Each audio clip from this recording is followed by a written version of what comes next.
My name is Diane. I'm 66 years old, and for months I lived with the sting of humiliation every time I stepped outside my own front door. My neighbors would look at me with pity or amusement, whispering just loud enough for me to hear. Some didn't bother whispering at all. They laughed openly, saying things like, "A Norwegian prince? Your daughter? Stop living in fantasies, old woman." And even when my voice trembled and my hands shook, I always answered the same way. "You don't know my girl." I meant it with every piece of my heart, even if no one else believed me. Everything changed the day Emma returned home. I remember hearing the car door, walking to the porch, and watching her step out, radiant, confident, and no longer the uncertain young woman they once mocked. And beside her stood the real Prince of Norway, his hand gently holding hers. The entire street froze. Conversations stopped halfway, faces drained of color.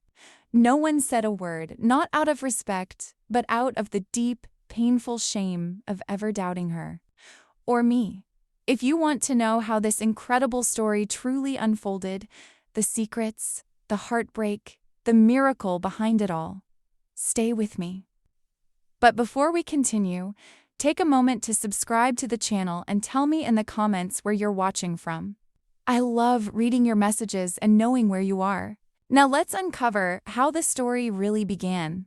I used to think I had learned to live with the sound of people laughing at me. It's strange how certain tones, certain little chuckles or whispers, can become as familiar as the hum of a refrigerator, an unpleasant background noise you learn to ignore. But that morning, the laughter felt sharper, louder, as if the whole neighborhood had been waiting for me to step outside so they could perform their cruel little chorus yet again. "A Norwegian prince? Your daughter? Come on, Diane, stop living in fantasies." I heard it before I even made it to the mailbox. Mrs. Henderson's voice, thin, nasal, unapologetically amused, floated across the street like a paper cut. I pretended not to hear, even though my cheeks burned and my hands trembled around the envelopes. I could have said something clever, something that defended Emma or myself, but all that escaped my lips was a soft, shaky, "You don't know my girl." And it was true. They didn't. They only saw Emma Peterson, the kid who wore secondhand clothes, the teen who worked part-time at the library to help with bills, the young woman who left Portland 6 years ago without giving anyone a clear explanation. They saw absence and assumed failure. They saw silence and assumed shame. They didn't see the strength I knew lived inside her, the gentleness she carried, the resilience she inherited from her father. But all of that became irrelevant, beautifully, shockingly irrelevant, on the day the black luxury car rolled down our quiet street and stopped right in front of my little house. I remember standing on the porch, holding the railing because I suddenly wasn't sure my knees would behave. The door opened and Emma stepped out, the kind of calm grace in her movements that only comes from someone who's walked through storms alone and survived. She wore a cream dress that caught the soft afternoon light in a way that made her look, God, like she belonged in another world. Like she had stepped out of a life far more extraordinary than anything my neighbors could imagine. And then he stepped out, Prince Magnus, the real Prince of Norway. His hand slid gently around Emma's waist, protective, warm, so natural it made something in my heart crack open. He wasn't smiling for show. He wasn't posing. He was looking at my daughter the way a man looks at the center of his world. Mrs. Henderson, the same woman who had mocked me minutes earlier, dropped her grocery bag right there on the sidewalk. Tomatoes rolled into the street like bright red marbles. Her mouth opened and closed without sound. The whole street fell silent. Not out of respect. No, I knew these people too well for that. It was shame. Shame for every whisper, every smirk, every cruel joke. Emma walked toward me quickly, and when she reached the porch, she threw her arms around me so tightly, I felt her heartbeat racing against mine. "Mom," she whispered, her voice trembling the way it hadn't trembled when she faced cameras, bosses, universities, even life itself. Only with me. I've missed you so much." I held her as if someone might try to take her away again. I breathed in her scents, something soft and floral, but underneath it still that familiar hint of vanilla lotion she'd used since high school. My daughter, my Emma. But even as joy overwhelmed me, something else pressed at my chest. There was tension in her shoulders, a stiffness I'd never felt before. Her smile didn't quite reach her eyes. And Magnus's assistant, who hovered by the curb, kept glancing at his phone with a nervousness that had nothing to do with royal schedules. They were hiding something. I felt it the way a mother feels a coming storm in her bones. That evening, the three of us sat in my small kitchen, the same kitchen where Emma had once done homework while I cooked dinner. The same kitchen where James had held my hands and told me everything would be okay even when we both knew it wouldn't be. Emma cupped her mug with both hands, staring into the tea as if searching for courage at the bottom of it. The soft kitchen light made her look younger, more vulnerable, and for a moment, I saw the 12-year-old girl who had come home crying because the school kids teased her for wearing shoes from Goodwill. "Mom?" Her voice cracked, faint, almost afraid. "There's something you need to know about why I really came home." My heart dropped. I knew that voice, that tone of trying to be strong while holding something heavy inside. My stomach tightened and my fingers curled around the edge of the table. "Emma," I said quietly, "whatever it is, just tell me." She lifted her eyes, and I saw fear, sorrow, and a kind of exhaustion that made me want to wrap her in blankets and hide her from the world. "It's about our family," she said softly. "Mom, something's been happening behind your back. Behind my back." The phrase hit me like a cold wind, and suddenly the nervous assistant, Emma's strained smile, the rushed return home, they all swirled together into a feeling I couldn't yet name, but one that made my whole body tense. "Emma," I whispered, "what's going on?" She reached into her bag and placed a thick folder on the table between us. Her hands shook slightly as she pushed it toward me. And before I even opened it, before I even looked at one single page, I felt something deep inside me shift, like the quiet before everything, changes forever. "Mom," she said, her voice breaking, "you need to see this." I looked at my daughter, my heart pounding, and the truth hovered between us, heavy and waiting. "Mom, it's about Richard." And in that moment, I felt the world I thought I knew begin to crack. "Your brother Richard has been stealing from you," Emma said, her voice trembling as she pushed the heavy folder across the table.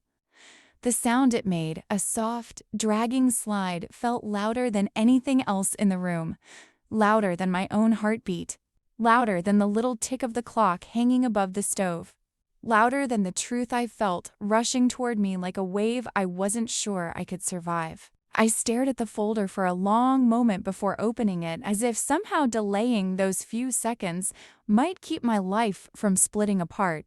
But when I finally lifted the cover, the neat rows of numbers hit me harder than any scream could have. There they were, withdrawals, transfers, signatures I recognized as my own, but that I couldn't remember ever placing. My late husband's pension. The money James had left for me so I would be safe, cared for, comfortable in my old age. Gone. Slowly, carefully siphoned away, every month, every year. My breath caught. It wasn't just shock. It was a kind of betrayal so deep it felt physical, as if something sharp had been pressed directly into my chest. I looked at Emma, my voice barely a whisper. No, he wouldn't. But even as I said it, even as I tried to deny it, something inside me knew. The fatigue I'd felt over the past few years, the anxiety, the shame every time a bill came due, and if that had been normal. And Richard, my baby brother, 3 years younger, quick-witted, charming, always the golden child. He had been there for everything. He had pushed himself into my finances after James died. "You're too overwhelmed," he'd said. "Just let me take care of this for you." His tone had been gentle then, comforting even. I had been drowning in grief, desperate for someone to anchor me, and I had let him. "Oh God," I whispered, pressing my fists to my mouth as if that could hold the pain in. "Oh God, Emma." "Over $340,000, Emma said, her voice breaking with anger. "Mom, he drained almost everything Dad left for you." My vision blurred, but the images in my mind were painfully sharp. The nights I'd eaten canned soup because the grocery bill felt too high. The thick, cracked heels of my old shoes that I had patched instead of replaced. The dental work I'd been postponing for years. The medications I had cut in half because I was terrified of running out before the next refill. Meanwhile, Richard had bought a beach house in Malibu. I'd seen the pictures on Facebook, him laughing on the deck, wine glass in hand, the twins posing in front of palm trees. At the time, he'd told me he'd gotten lucky with an investment. I'd congratulated him. I'd been proud of him. My stomach twisted. I felt sick. Emma reached out, placing her warm hand over mine. "Mom, none of this is your fault. He targeted you when you were grieving. He knew exactly what he was doing." I didn't answer. I couldn't. Words felt too small for the ache inside me. "How did you find out?" I asked finally, though my voice was so thin it felt like it might disappear in the air between us. My hands were shaking so badly the teacup on the table rattled softly against its saucer. The tiny, fragile sound made something in me crumble. Emma looked at Magnus, and he leaned forward slightly, the kindness in his eyes so genuine it almost undid me. "Emma hired a private investigator," Magnus said gently. "When you mentioned you might lose the house, she knew something wasn't right." I turned to Emma slowly. "You thought I would lose the house?" My voice cracked at the edges. "You told me the bank kept sending letters about new fees," Emma whispered. "And you said you had barely anything in savings." "Mom, you've always been careful with money. It didn't make sense. I couldn't sleep. I couldn't stop thinking about it." She swallowed hard, blinking back tears. "I had to make sure you were safe," she said. "I couldn't let anyone hurt you again. Hurt me again." Those words cut deeper than she knew, because grief had already hollowed me out once. I didn't know how many more blows I could take. I exhaled shakily, my hands pressed to the table to steady myself. "Why didn't you tell me sooner?" "I wanted to be sure," Emma said. "I wanted proof, and I didn't want you to go through this alone." It was then, right as I felt a fragile thread of calm settling around us, that my phone lit up on the table. The screen glowed with a name I had trusted my whole life. Richard. My heart lurched so violently I felt it in my throat. For a moment I couldn't move, couldn't blink, couldn't breathe. It was as if the world shrank at the size of that trembling rectangle of light. Richard's name pulsed again with a second incoming call. Emma's face drained of color. She reached out quickly, her fingers brushing mine, her voice nothing more than a terrified whisper. "Mom, don't answer it." I looked at her slowly, still frozen. "Why not?" Her throat tightened. "Because he knows we're here." The words slipped into the room like a shadow, darkening everything. My breath caught. "How would he?" "He monitors your accounts," Emma said softly. Quote, "He has alerts set up. The Pi watched him. He knows every time you access anything. He knows you're not alone." She swallowed. "He knows someone else has seen the statements." My hand hovered above the phone as it vibrated again. This time, the sound felt predatory, desperate, threatening. Magnus stood up slowly, steady as a mountain. "Let it ring," he said. "You don't owe him anything." But the phone buzzed, buzzed, buzzed, as if Richard were knocking against the door of my life, demanding to be let in. I felt the weight of everything pressing down on me, years of trust, memories of childhood summers, the day he held my hand at James's funeral. The way he'd cupped my shoulder and said softly, "I'll take care of everything, Diane. Just rest." And now this. My throat ached with betrayal, disbelief, grief, love tangled with devastation. I didn't know which emotion would win. I just knew something inside me had shattered beyond repair. Emma reached out again, her voice trembling as she whispered, "Mom, we're with you. You're not alone anymore." And for the first time in a very long time, I let myself believe it. Lack of rest, but from carrying truths too large and too painful. Every time I closed my eyes, I kept seeing those numbers, those missing months of pension payments, those forged signatures. And behind all of it, the same face, Richard's.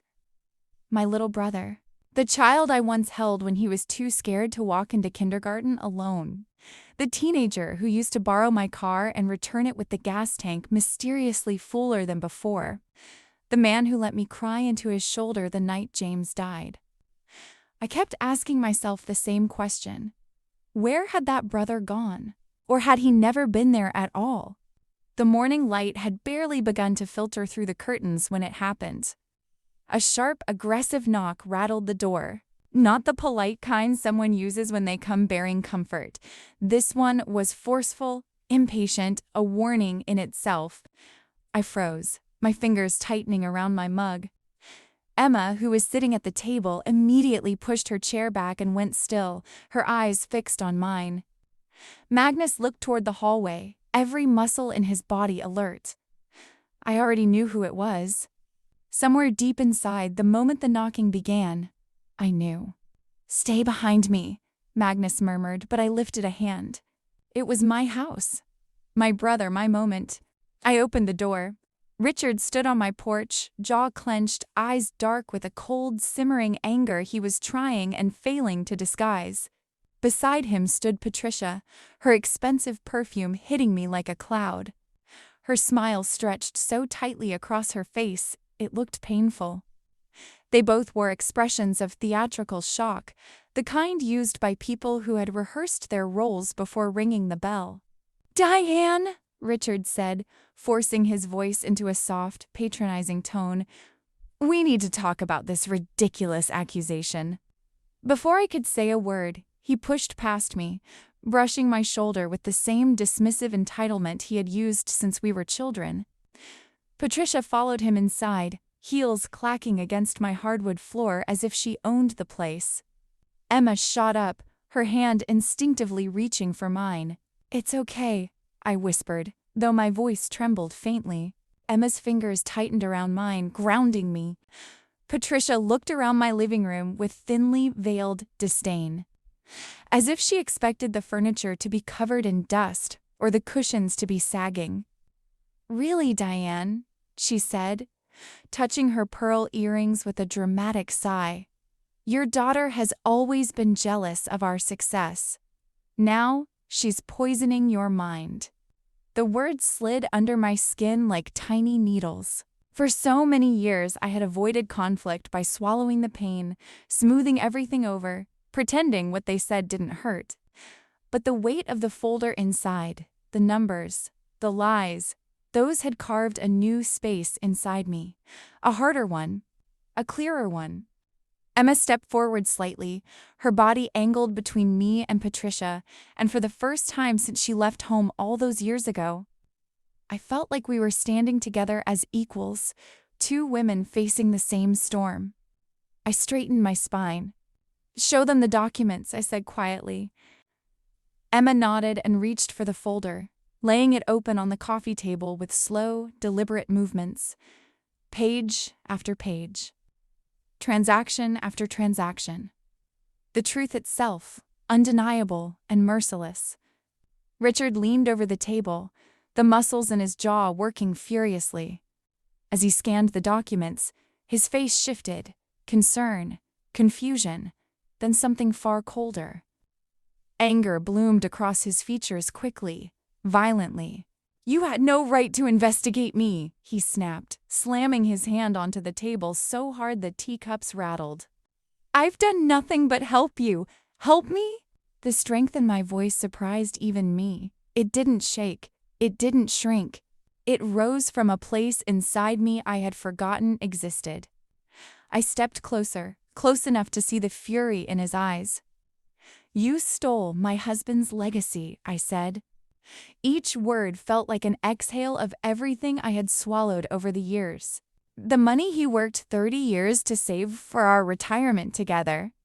A muscle in Richard's cheek twitched. "You can't prove, yes, she can," Emma cut in sharply. "And we will." Patricia scoffed loudly, trying to regain control of the narrative. "Diane, honestly, listen to how absurd this sounds. You're letting your grief cloud your judgment. Richard was taking care of you." "If he was taking care of me," I said, "why was I nearly losing this house? Why was I cutting pills in half while he bought a beach home?" Richard's eyes darkened. "Enough," he barked. He reached across the coffee table and grabbed the documents. Emma moved to stop him, her voice rising. "You can't take those." In the split second that followed, everything erupted. Richard lunged forward, shoving Emma aside. I stepped between them instinctively, but Richard's arm swung out wildly, and his hand hit my shoulder hard. The force sent me stumbling backward. My body collided with the bookshelf, the corner digging painfully into my back. Books toppled to the floor. For a moment the breath left my lungs, and all I could hear was the echo of the impact and Emma's panicked voice calling out, "Mom!" Strong arms caught me before I hit the ground. Magnus. His presence was steady, solid, a barrier between me and the chaos spiraling in front of us. He stepped forward, placing himself directly between Richard and me, his voice suddenly ice-cold. "I believe you should leave now, sir," he said, "before I call the authorities." Richard hesitated. The old Richard, the brother I remembered, might have backed down. But this one? This one stepped forward again, clenched fists trembling with rage. "You have no idea what you're doing," he snapped. "She needs me. She can't handle anything on her own." I pushed away from Magnus gently, finding my balance again. And when I spoke, my voice wasn't weak or wavering. It was strong in a way that felt new. "I don't need you," I said. "Not anymore." Richard's face contorted, twisting into a mask of hatred I had never seen before. "You'll regret this," he hissed as he stormed toward the door. "I'll make sure you lose everything."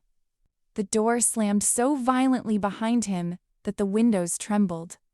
Patricia followed quickly, throwing one last look of disgust over her shoulder. Then, silence. A deep, heavy silence that settled over the room like dust after a collapsed building. Emma dropped to her knees beside me, her hands trembling as they cupped my face. "Mom, are you hurt? Are you okay?" I touched her cheek gently. "I'm all right," I whispered. I'm all right." But inside, everything was shifting, elapsing and rebuilding all at once. The betrayal had deepened, yes, but something else had awakened too. For the first time in years, I felt a spark in my chest. Something fierce. The beginning of a fight. I didn't realize how exhausted I was until I sat across from Rachel Morrison in her polished downtown office, the city lights reflecting off tall glass windows behind her. Everything about her space felt sharp and purposeful. The neatly stacked legal books, the framed certificates, the faint smell of coffee lingering in the air. I folded my hands in my lap to hide the way they trembled. Even after everything that had already happened, a part of me still hoped this would turn out to be some horrible misunderstanding. But Rachel looked at the documents with a certainty that made denial impossible. "This is more common than people think," she said, tapping her red pen against the edge of my bank statements. Her voice was calm, but I could hear the anger simmering beneath it. Not the kind of anger that lashes out, but the kind that fuels people who fight battles for others every day. Family members often exploit trust, especially with elderly women who were raised to defer to male relatives. The word elderly struck me like a pin against thin skin. I kept my face composed, but inside something tightened. Not pride exactly, but a quiet grief for the woman I used to be. The woman James loved. The woman who was strong enough to run a household, raise a daughter, hold a marriage together through sickness and disappointment and joy. Elderly. I swallowed the sting and nodded, reminding myself why I was here. This wasn't about age. It was about betrayal. Emma sat next to me, leaning forward with that fierce, protective expression she'd worn since the truth about Richard came out. She looked so much like James in moments like that, steady, grounded, unafraid. I felt her hand brush lightly against mine, anchoring me. "We just want the truth," she said quietly. "That's all." Rachel began laying out papers, forged signatures, falsified invoices, copies of tax documents Richard had intercepted. "Your brother created at least 4 fake invoices," she explained, flipping through them with brisk precision. "Roof repairs, plumbing emergencies, foundation cracks, none of which ever happened. He claimed he was managing your taxes, but he didn't pay them for 3 years." She looked up at me, eyes filled with a mixture of compassion and disbelief. "Diane, he was setting you up to lose the house so he could buy it cheap at auction." For a moment, I couldn't breathe. Images flickered through my mind. The kitchen where James used to sit reading the newspaper, the maple tree we planted the year Emma was born, the dining room where I cooked countless Sunday dinners for Richard's family. I remembered Patricia showing up empty-handed every Christmas while I worked overtime, scraping together presents for their twins because Aunt Diane is always so generous. I remembered holding their babies so they could get away for a weekend, while I ate leftovers alone at the counter later that night. How could someone take so much from a person who had given them everything she could? Emma noticed my silence and placed her arm around me. I leaned into her warmth, letting myself rest there for a moment. She whispered, "Mom, this isn't your fault. You always see the best in people. That's beautiful. But some people take advantage of that." I nodded, though my throat was too tight to speak. I wasn't sure if I was grieving Richard or grieving the version of myself who had believed in him so blindly. After the meeting, we drove home in silence. Portland's autumn rain tapped softly against the windshield, blurring streetlights into watercolor streaks. I watched the city pass by, families in cafe windows laughing over soup, college students rushing across crosswalks with backpacks heavy from midterms, an elderly couple walking arm in arm despite the drizzle.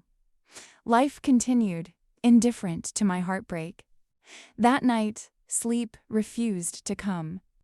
I lay in bed staring at the ceiling, the shadows from the street lamp outside swaying with the wind. I kept thinking about James. He had trusted Richard, truly trusted him, in a way I never could have predicted would be dangerous. In the months after James died, when I could barely cook or balance a checkbook without crying, Richard stepped in. I had thought it was kindness. I had believed he was honoring his brother-in-law's memory. The realization that he had been laying the groundwork to strip me of everything felt like losing James all over again. Around 3 a.m., when the house was silent except for the hum of the refrigerator, my phone buzzed on the nightstand. The sudden sound made me flinch. I reached for it slowly, half hoping I'd imagined it. But there it was, an unknown number. The text glowed in the darkness, harsh and threatening. "Drop the case or Emma's prince will learn some interesting secrets about her past." For a long moment I simply stared at the words, feeling cold seep into my bones. My first instinct wasn't fear for myself, it was fear for Emma. Someone wanted to hurt her to get to me. Someone was willing to dig into her past, whatever that meant, to damage her life the way Richard had damaged mine. I sat up in bed, my breaths shaky and uneven. My fingers hovered over the screen as if touching the phone might make the message more real. I thought about Emma asleep down the hall, about how she'd spent the last week fighting for me with every ounce of her strength. I thought about the man she loved, Magnus, and how gentle he was with both of us, how he looked at her like she deserved the world. Secrets about her past. The phrase pulsed in my mind like a bruise being pressed over and over. What secrets? What had someone found? Or was this just another manipulation, another scare tactic, another cruel attempt to silence me? My stomach twisted with dread. I set the phone down, but I couldn't lie back down. I walked quietly to the living room and stood by the window, staring out into the quiet neighborhood. The maple tree James planted rustled in the wind, its branches reaching like arms trying to steady themselves. For years I had lived in fear of losing my home, fear of being a burden, fear of being alone. But this was different. This was someone threatening my child. And something inside me, something older, deeper, instinctive, began to burn. I wasn't elderly. I wasn't fragile. I wasn't helpless. I was a mother ready to fight. When dawn finally broke, soft gold spreading across the floorboards, I made a decision. I would not back down. I would not be intimidated. And whoever sent that message, whether it was Richard or someone working for him, would learn that there is nothing more dangerous than a woman who has finally decided to stop being afraid. When Emma woke up and walked into the kitchen that morning, she was still rubbing sleep from her eyes, her hair pulled loosely into a bun. I set my phone in front of her without a word. She frowned in confusion, leaning closer. I watched her expression change in slow motion, confusion, disbelief, then a bone-deep fear I had only seen a handful of times in her life. The color drained from her face so completely that for a moment I thought she might faint. "Mom, who sent this?" she whispered. Before I could answer, Magnus stepped closer, reading over her shoulder. His jaw tightened. He took my phone gently, almost reverently, as if afraid the message itself might hurt me. He didn't say a word at first, but his silence was louder than shouting. Then he pulled out his own phone and dialed quickly. "I need the team," he said. "Immediate threat assessment." "Yes, here. No delays." His Norwegian accent sharpened with urgency. "This involves Diane and Emma. We don't take risks with family." Family! The word hit me unexpectedly, warm and aching and unfamiliar all at once. Emma looked at me then, her eyes too shiny. I thought she was going to say something about the message, something about Richard, something logical or actionable. But instead, she inhaled sharply and said, "Mom, there's something I never told you about why I left Portland." The air shifted. Magnus paused mid-step. My hands folded themselves on the countertop, as if bracing for impact. Emma had always been strong, always competent, always the one who reassured me that she could handle anything. But in that moment, I saw something else, a small tremor in her fingers. The way she avoided my gaze at first, the quiet shame pressing into her words. "6 years ago," she began softly, "I witnessed something at the firm. Something illegal." I nodded for her to continue, though dread had already begun to gather in the pit of my stomach. "I saw Victor Chun, Richard's business partner, altering financial reports. He was funneling client funds into a separate account. It was fraud, Mom. Serious fraud." She paused, swallowing hard, and I could see the memory unfolding behind her eyes. The late nights she used to work back then. The stress she brushed off as just normal accounting stuff. How naive I'd been not to question it further. "I reported it," she whispered. "I went straight to the authorities. Did the right thing. Victor went to prison for 3 years. I reached for her hand instinctively. "You did the right thing."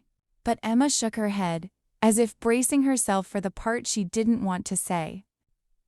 "Richard blamed me," she said quietly. "He said I destroyed his lucrative partnership. He said Victor's downfall cost him millions. Her voice cracked. I felt it break inside me like glass. "Mom, that's when he started stealing from you." Not just because he could, but because he wanted to punish me. He used you, his own sister, to get revenge. I felt something inside me tilt. Not collapse, not break. Tilt, like a world shifting on its axis. I thought I understood betrayal already, but this cut deeper than I knew betrayal could reach. The room suddenly felt too small, the air too thin. I pressed a hand to my stomach. All these years, I murmured. All this time I thought he was helping me, protecting me. But he'd been punishing Emma, punishing us. Emma's tears came then, soft and heartbreaking. She looked so young in that moment, so unlike the confident woman who had stood up to Richard in my living room. I tried to warn him I'd go public, she admitted, and that's when he threatened you. She wiped her cheeks with the back of her hand, ashamed of her own vulnerability. He said, if I stayed in Portland, he would make sure you lost the house. He told me he could make you look incompetent, unstable, that he could get the state to take over your finances, put you in a care facility. My breath caught, Emma. I panicked, she whispered, her voice breaking completely now. I didn't know what else to do. So I ran. I took the job in Oslo. I left my whole life behind. And that's where I met Magnus. She looked at him then, really looked, and I saw the way he softened under her gaze, his expression open, protective, full of a love he didn't need to say out loud. I felt anger rising inside me, not the quiet kind I'd felt before, but something fierce and consuming. A kind of rage I didn't know I could feel. Richard had stolen my savings, my peace of mind, my security. But stealing years of my daughter's life was a crime my body rejected on a primal level. He forced you into exile, I whispered, the truth settling like a wound I hadn't even realized existed. He stole your home, your safety, your future. Emma closed her eyes as if hearing it spoken aloud made it hurt more. Magnus stepped closer, placing a steadying hand on her back. We have resources, he said quietly. Diane, we can protect you. We can protect Emma. We can fight him properly, not just legally, but strategically. For the first time in days, I felt something like hope stir inside me. A fragile thing, but real. Before I could respond, my phone rang again. The sound echoed sharply through the kitchen. I flinched. Rachel's voice came through the line, brisk but urgent. Diane? I need you to listen carefully. I felt Emma and Magnus move closer, instinctively forming a circle around me. Rachel exhaled, the sound filled with frustration. Your brother filed a competency claim against you this morning. He's trying to have you declared mentally unfit to manage your own affairs. I closed my eyes. For a moment, I imagined I was floating, suspended between disbelief and fury. Competency claim. Mental unfitness. The very threat he'd used to terrify Emma 6 years ago. The one she'd run from. He was using it now, openly, confidently, as if I were nothing more than an obstacle to be moved. Emma grabbed my hand. Mom, we won't let him do this. Not again. Not ever. Magnus's voice was steady, anchored. This ends with us, not him. I felt the tears rising, but they weren't tears of fear. Not anymore. They were tears of awakening of a woman who had finally stopped shrinking. Finally stopped apologizing for being trusting, finally stopped allowing others to define her strength. Richard had taken enough. He wouldn't take another piece of my life. Nor my daughter's. Nor my dignity. Tell me what we need to do, I whispered into the phone, my voice steadier than I felt. Rachel paused, then answered with something like respect in her tone. Good, she said. That's exactly what I hoped you'd say. The days leading up to the competency hearing blurred into a strange mixture of dread and determination. 3 weeks felt both impossibly short and unbearably long. I woke each morning with a knot in my stomach, wondering what new scheme Richard would attempt next, what new lie he would tell, what new memory he would twist.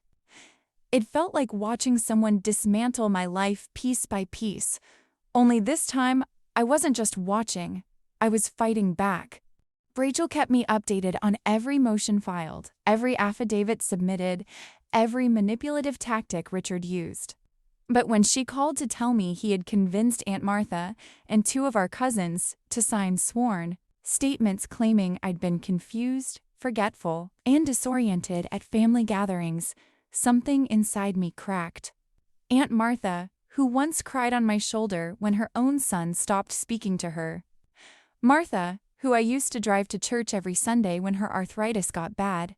And my cousins, people who had shared holidays and childhood summers with me, now signing papers that could strip me of my freedom. "This is outrageous," Rachel said, pacing back and forth in her office so fast that the diplomas on the wall seemed to vibrate with her movements. "He's trying to paint you as a senile old woman so he can become your legal guardian and control everything. This isn't just unethical, it's predatory." I sat in her leather chair, my hands folded tightly in my lap. Predatory? The word hovered in the air like smoke. It felt surreal, hearing my own brother described that way, but the truth was impossible to deny. "I'm not senile," I said softly. "I know who I am." Rachel stopped pacing and looked at me with something like tenderness. "I know that, Diane, and I'm going to make sure the court knows it too." In the weeks that followed, Emma and Magnus threw themselves into building a defense so thorough that even the most gullible judge in Oregon couldn't ignore the reality. Emma created spreadsheets, timelines, evidence logs, her precision as sharp as the woman who once uncovered financial fraud at 25. Magnus made phone calls across time zones, bringing in professionals whose resumes looked like something out of congressional hearings.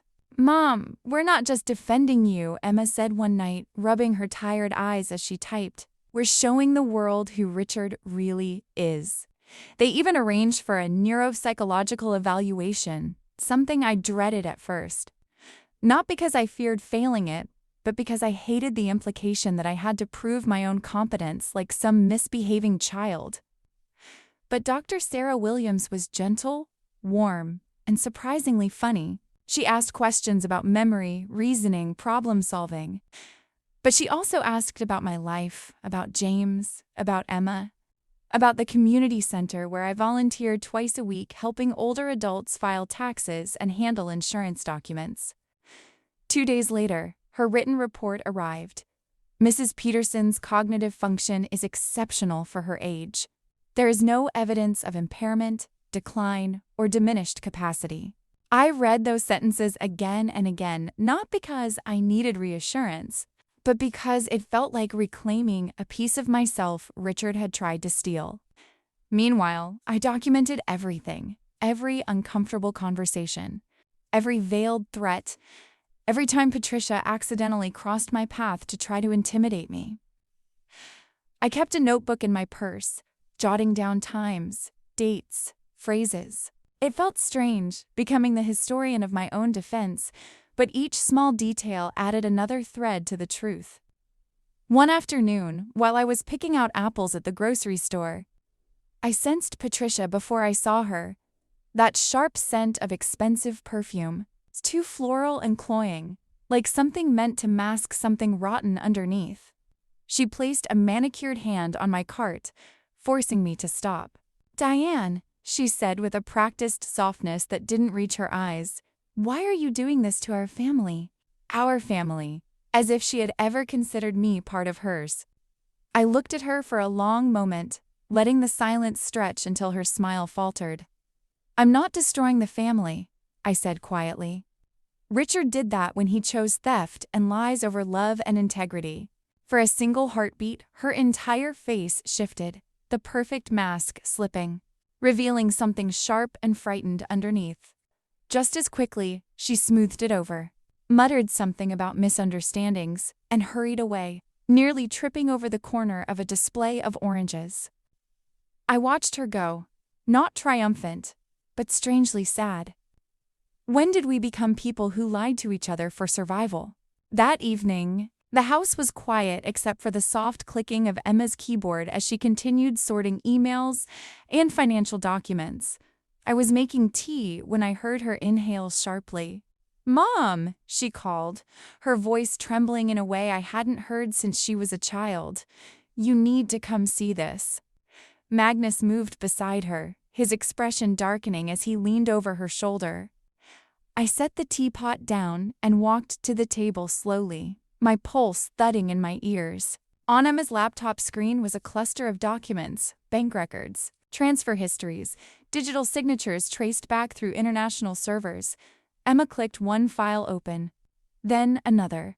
Each one showed transactions tied to an account in the Cayman Islands, an account under Richard's name, an account holding more than $2 million. My breath left me in a painful rush. "This money," Emma whispered. "It isn't just yours, Mom. Look at these names. These are other seniors he's been helping manage their finances. People who trusted him because he looked successful and polished." Magnus placed a hand on my shoulder. "This isn't just financial abuse," he said quietly. "This is systematic exploitation." I stared at the screen until the numbers blurred. $2 million. Years of theft. Years of manipulation. Years of lives dismantled quietly behind closed doors. Richard wasn't just my brother. He was a predator. But for the first time since this nightmare began, I didn't feel powerless. I didn't feel alone. I felt something else.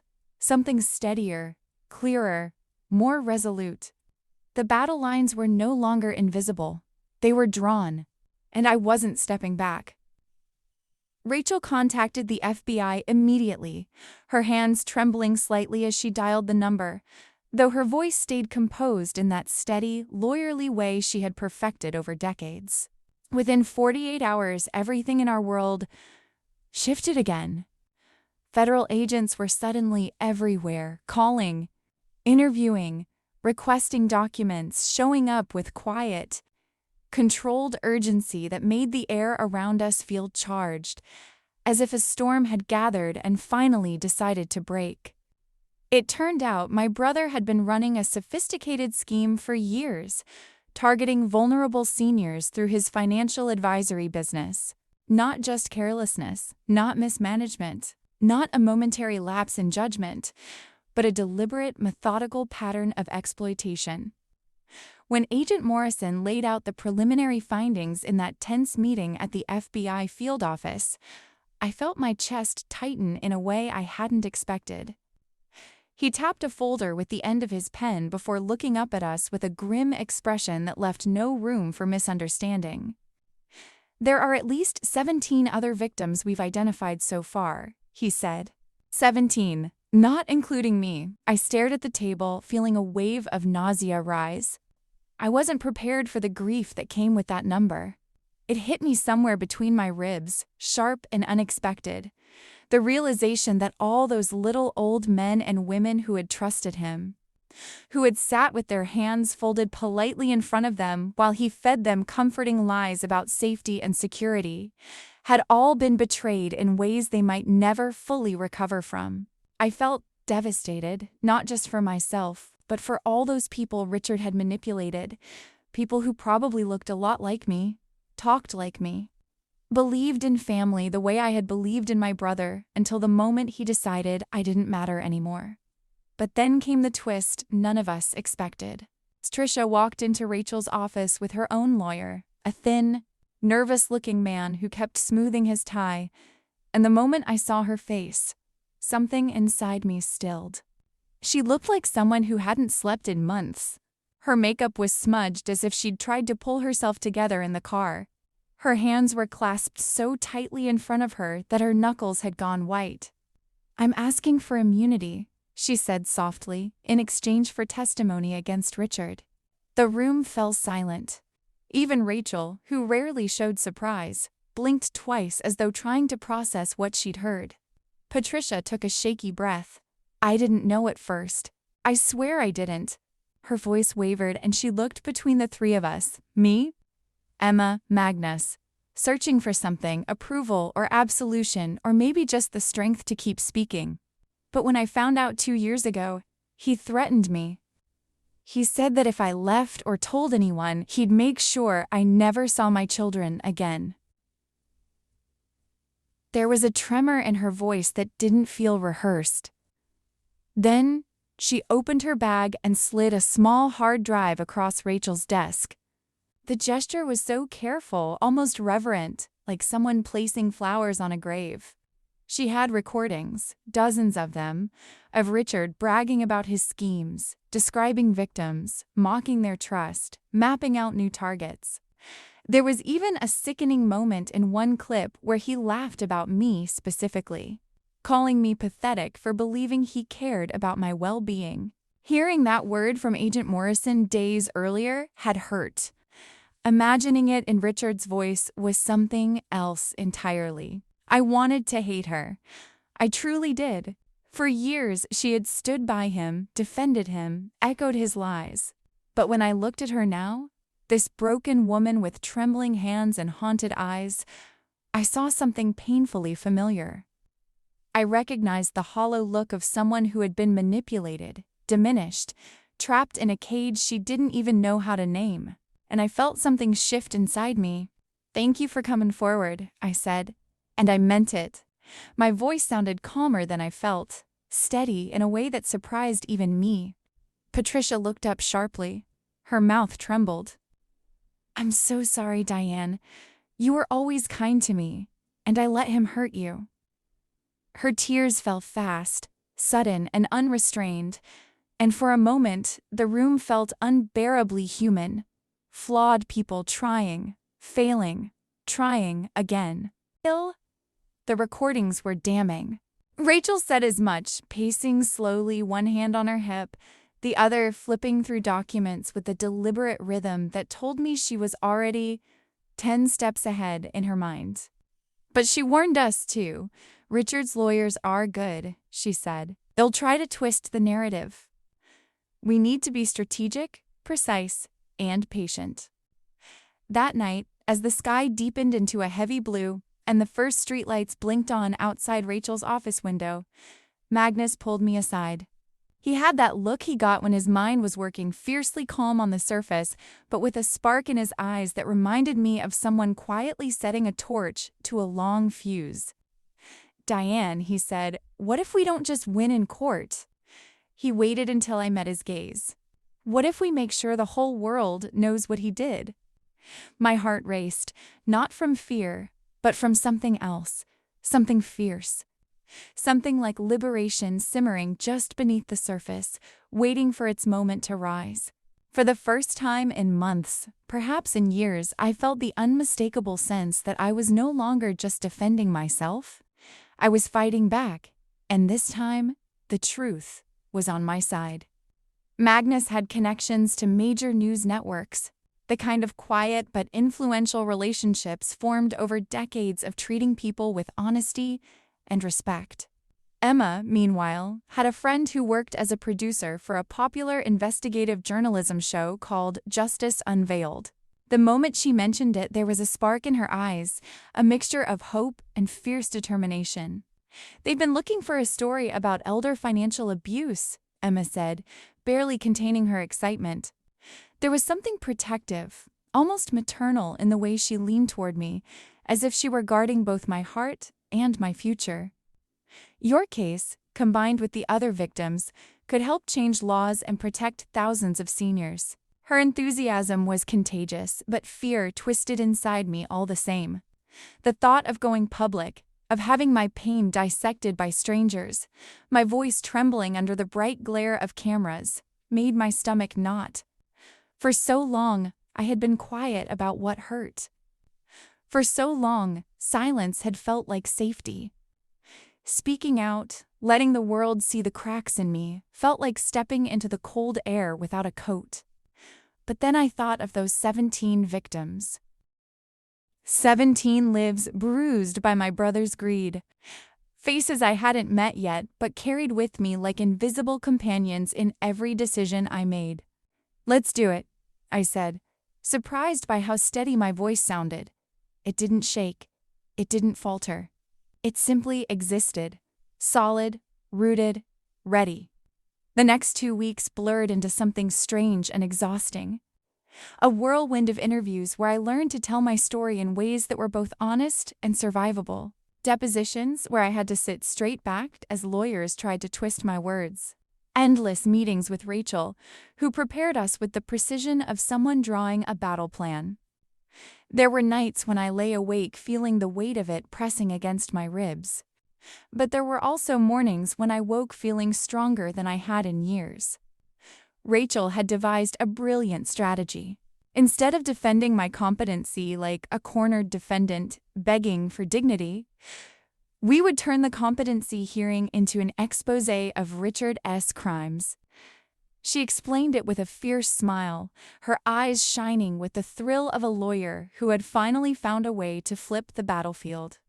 "The hearing is public record," she said, tapping her pen against the table for emphasis. "And Justice Unveiled will be there to film everything."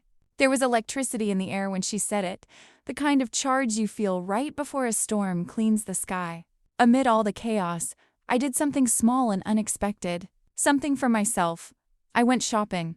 I walked into a boutique and let the young stylist choose dresses in colors I hadn't worn in years. Deep blues, soft golds, elegant blacks that made my shoulders look straighter. I got my hair done professionally for the first time since James passed. They curled it softly, let it fall around my face in a way that felt both gentle and commanding, and I bought heels. Real heels, elegant ones that made me stand a little taller. Emma watched the transformation with tears gathering in her eyes. Her hands were clasped at her chest like she was witnessing something sacred. "Mom," she whispered, voice trembling, "you look absolutely stunning." I smoothed my dress, touched the pearl necklace resting against my collarbone, the one James gave me on our 25th anniversary. That necklace had survived grief, betrayal, and years of hiding in a velvet box. Now it would face the world with me. "If I'm going to face my brother in front of the world," I said, adjusting it gently, "I'm going to do it looking like the strong woman he tried to break." That night, when the house had finally gone quiet and Emma had gone to bed, my phone rang. The familiar number flashed on the screen, and for a moment, old fear tried to rise in me like a ghost pulling at my ankles. But I answered anyway. Richard didn't bother with greetings. "It's not too late to stop this circus, Diane," he said, his voice smooth, dripping with that old, poisonous charm he'd used to manipulate so many people. "Drop everything, and I'll give you $50,000 to disappear quietly." There it was, the last insult he'd throw at me before the world learned who he truly was. He thought my silence had a price. He thought my dignity was for sale. He thought I was still the frightened, obedient sister he had bullied into submission for decades. A laugh rose out of me before I could stop it, real, sharp, almost joyful in its disbelief. "Richard," I said, letting the strength of the last few weeks settle fully into my voice, "I'm not the scared little sister anymore." He went silent, startled by the steadiness he had never expected to hear from me. "See you in court," I said. And for the first time in a very long time, I hung up on him. The courthouse was already overflowing when we arrived, a living, breathing crowd of reporters, cameras, murmuring spectators, and quiet supporters standing shoulder to shoulder. Flashbulbs erupted the moment the car door opened, but for the first time in months, I didn't flinch. I stepped out wearing the navy blue dress Emma had chosen, the one she said made me look powerful without trying. The air was cold enough to sting my cheeks, but my spine stayed straight, my chin lifted. I wasn't walking into a battle anymore. I was walking into truth. Emma walked on my right, her hand brushing mine, grounding me with her warmth. On my left was Prince Magnus, who had insisted on coming, despite the advisors who begged him to stay away from the media chaos. He ignored them all. "Family shows up," he'd said simply. His presence brought a quiet gravity to the moment. Cameras swung toward him instantly, reporters shouting his name, but he never looked away from me. He was there for my sake, not for theirs. Richard's face went gray the moment he spotted us climbing the courthouse steps. His gaze flicked from me to Magnus, then to the justice unveiled cameras being set up near the bench, and his expression turned brittle, almost reptilian, the kind of expression a man gets when he realizes he has lost control of the narrative and maybe everything else. Inside the courtroom, Judge Harriet Chun took her seat with a sharp, commanding rap of her gavel. She was petite, silver-haired, but her eyes missed nothing. There was strength in her presence, not loud or showy, but the kind of steady force that makes liars sweat. Richard's attorney began with smug confidence, laying out claims of my confusion, my supposed memory lapses, and the affidavits from Aunt Martha and the cousins. Each word felt like a deliberate needle, attempting to stitch together a person who wasn't me, a fragile, confused, shrinking woman. But I sat still, each accusation rolling off me like water from stone. The truth was coming. And when Rachel stood, the energy in the room shifted. She started simply, almost gently, by calling Dr. Sarah Williams to the stand. Dr. Williams spoke clearly and professionally about my cognitive test results, my exceptional scores, my mental sharpness. She described me as high-functioning, organized, and fully capable of managing all financial and personal decisions. Richard shifted uncomfortably, his jaw tightening. Then came the character witnesses, people who didn't know each other but somehow wove the same portrait of me through their stories. Directors from the community center, neighbors, seniors I had helped without expecting anything in return. Mrs. Peterson helped me file my taxes when I couldn't afford an accountant, one elderly man said, wringing his hat in his trembling hands. She saved me from losing my home. If she's incompetent, then the rest of us don't stand a chance. His voice cracked, and for a moment, so did my composure. Not from shame, but from the tenderness of being seen. But the air truly shifted when Rachel called the unexpected witness, Patricia.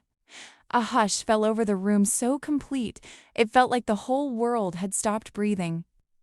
Richard's wife, timid, frightened, always in his shadow, walked to the stand in a soft gray coat. Her steps so quiet they barely touched the floor. When she lifted her trembling hand to swear the oath, Richard's eyes widened with panic. Her testimony shattered him.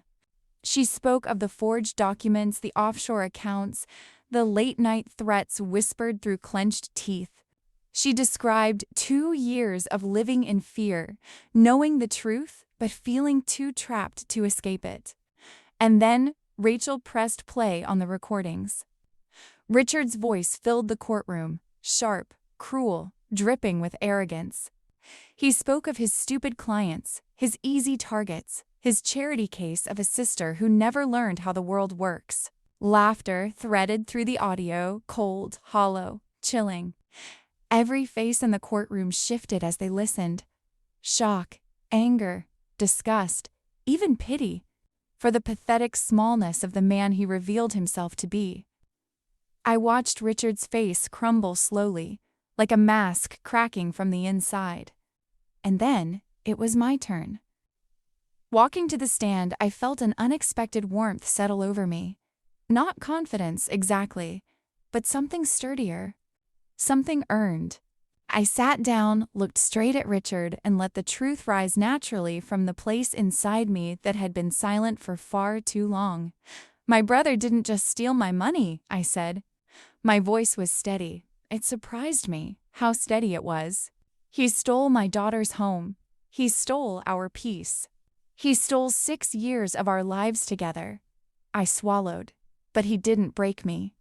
I turned toward the gallery, toward the cameras capturing every word, and he won't break the others he hurt either. Judge Chun's verdict came swiftly, her voice firm and unwavering as she looked over her glasses at Richard. Not only is Mrs. Peterson clearly competent, she said, but this court refers Mr. Richard Halley to the district attorney for immediate criminal investigation and prosecution. Applause burst through the courtroom, loud, emotional, unstoppable. Emma threw her arms around me, crying into my shoulder. Magnus placed a steady hand on my back, grounding me with quiet strength. For the first time in years, I felt the weight on my chest lift. But the moment that stays with me most came outside on the courthouse steps. The sky was pale blue, the air smelling faintly of rain as a justice unveiled reporter stepped forward and handed me a microphone. My hands shook for a moment, not from fear, but from the enormity of what I was about to do. I spoke anyway. I told my story, not as a victim, but as a woman reclaiming her voice. I spoke for myself, for those 17 other victims, for the countless seniors watching from living rooms across the country. And when I ended, my voice was calm, almost tender. "Don't let anyone make you feel powerless," I said, looking straight into the camera. "Your voice matters. Your life matters. And it is never, ever too late to fight back." The world felt different after that, bigger, brighter, filled with possibility. And for the first time in a long time, I felt truly undeniably free. 3 months later, when the judge read the sentence, 15 years in federal prison for elder fraud, wire fraud, and forgery, I felt something inside me loosen, like a knot I had been carrying in my chest for far too long. I didn't cheer. I didn't cry. I simply breathed, deeply and fully, as if my lungs had finally remembered what they were made to do. Richard didn't look at me when he was escorted out of the courtroom. His shoulders were stiff, his jaws set with that same blend of arrogance and disbelief that had guided him through so much of his life. But I wasn't there for him. I was there for myself, for Emma, and for every person he had hurt. When the investigation concluded, the number shocked even the agents who had worked in this field for years. 42 victims. 42 people who had trusted Richard. 42 people who had watched their savings disappear, their security vanish, their sense of dignity fracture. Many were elderly. Many lived alone. Many had felt ashamed, too embarrassed to even tell their families what had happened. I remembered the cold shame I'd once felt, the way it had crawled up my spine like an accusation. But shame belonged to the one who chose to deceive, not the one who believed. A special fund was created to help the victims recover what they could, and to my astonishment, I received back most of what Richard had stolen along with damages. When the restitution letter arrived, I held it in my hands for a long time. Money could never repair the betrayal, but it could transform something. It could heal something, and inside me a quiet certainty rose. The first thing I did was set up a scholarship fund in James's name. He had grown up poor, a boy who mowed lawns in the summer and shoveled snow in the winter to help his mother keep the lights on. He used to say that every child deserved a chance, even if life didn't hand them one easily. So I created a scholarship for students from low-income families' kids with big dreams and small wallets. The kind of kids James would have rooted for. When I signed the papers, I whispered, "This is for you." And for the first time in a long while, the ache of missing him softened into something warm. The Justice Unveiled episode became one of their most watched. I hadn't realized, sitting under all those lights, telling my story with trembling hands, that it would resonate the way it did. But soon, I began receiving hundreds, then thousands, of letters, mostly from seniors. Some wrote that my story gave them courage to report their own cases of financial abuse. Others said they had lived for years with silent guilt, believing it was their fault for trusting the wrong person. They thanked me for helping them feel seen. I saved every letter in a wooden box Emma had given me, labeled in her delicate handwriting, "Voices that found strength." 3 months after Richard's sentencing, Emma and Magnus were married. They chose my backyard, a place that, in its simplicity, held our memories, our joys, our griefs, our laughter. I had planted fresh hydrangeas along the fence, and the air smelled faintly of cedar from the old trees that bordered the yard. The same neighbors who once whispered doubts about me, who once assumed I was losing my mind, now clapped and cheered as Emma walked down the aisle on Magnus's arm. Their faces were bright with celebration, not judgment, and I realized then that sometimes people change not because they suddenly become kinder, but because they finally learn the truth. During the reception, as soft music played and fairy lights glowed against the dusk, Mrs. Henderson approached me.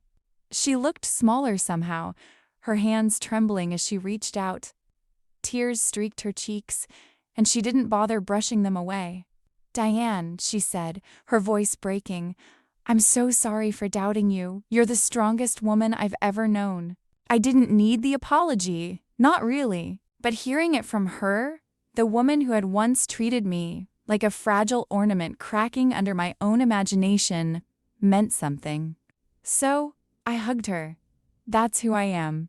Someone who believes in forgiveness and second chances, but also someone who knows her worth now. And knowing your worth changes everything. In the following months, I began doing speaking engagements on elder financial abuse. At first, I was terrified, standing on stages, looking into crowds of expectant faces. But every time I spoke, I saw someone in the audience wipe a tear, nod slowly, straighten their posture as if reclaiming a piece of themselves. I started working with legislators to strengthen protection laws. I volunteered at legal aid clinics. I sat across from people who reminded me of myself scared, ashamed, unsure, and I told them, "You are not alone, and you are not to blame." On my 67th birthday, I stood before a cake surrounded by Emma, Magnus, and friends I'd made through advocacy work. When the candles flickered, I closed my eyes and made a wish. Not for wealth, not for revenge, but for continued strength to keep helping others find their voice the way I had found mine. Her presence had always been calming, like warm hands on cold skin. "Mom," she asked softly, "are you happy?" I thought about everything: the betrayal, the courtroom, the letters from strangers, the scholarship fund, the exhaustion, the triumph, the quiet peace growing inside me. Happiness felt different now. Not bright and loud, but steady. Whole. "You know what?" I said, squeezing her hand. "I spent so many years being quiet, being accommodating, believing that keeping peace was more important than demanding justice, but fighting back didn't make me bitter. It made me free." Emma rested her head on my shoulder. "Dad would be so proud of you." "I'm proud of me too," I whispered, and I meant it. For the first time in many years, the words felt true. The next morning, while the air was still cool and the house quiet, I opened my email and saw a message from the governor's office. They wanted to honor me at a ceremony recognizing advocates for senior rights. I stared at the screen for a long time, hand covering my mouth. Then I went to the mirror. The woman looking back at me wasn't an old woman living in fantasies. She was a survivor, a fighter, someone who had turned her pain into purpose. And somewhere in a federal prison, Richard was beginning to understand that underestimating me had been the greatest mistake of his life. Thank you for reading.